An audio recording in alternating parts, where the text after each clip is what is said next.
2026 বিশ্বকাপের লাতিন অঞ্চলের বাছাই পর্বের শেষ ম্যাচ। আগেই নিজেদের জায়গা বিশ্বকাপে নিশ্চিত করে রেখেছে দুই হেভিওয়েট আর্জেন্টিনা এবং ব্রাজিল। নিয়ম রক্ষার ম্যাচেও অবশ্য নিজেদের ভবিষ্যৎ গুছিয়ে নেয়ার পরিকল্পনায় দুই দল। ব্রাজিলের জন্য কাজটা কিছুটা কঠিন। কোচ কার্লো আনচেলত্তির সেলেসাও অধ্যায় এখন পর্যন্ত নতুনের মোড়কে মোড়ানো, আর লিওনেল স্কালোনির আর্জেন্টিনা পরখ করতে চায় তারুণ্যের শক্তি।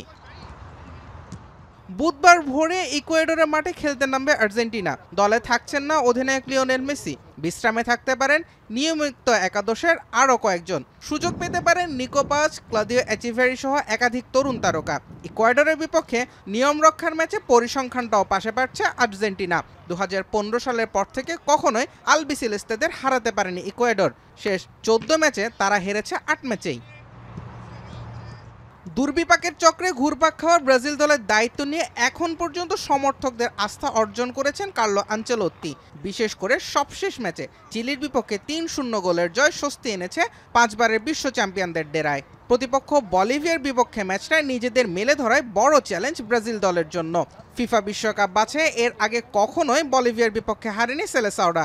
সেই রেকর্ডটা অক্ষতই রাখতে চাইবে দলটি। কনমেবল অঞ্চলের শেষ দিনের নাটকীয়তা অপেক্ষা করছে আন্তঃমহাদেশীয় প্লে অফ কেন্দ্র করে। বলিভিয়া এবং ভেনিজুয়েলা দুই দলই অপেক্ষা করছে টেবিলের 7ম স্থানের জন্য। এক দলের জন্য বিশ্বকাপের দরজা বন্ধ হয়ে যাবে আগামীকালের ম্যাচ শেষে। জুবায়ের আহমেদ, এখন।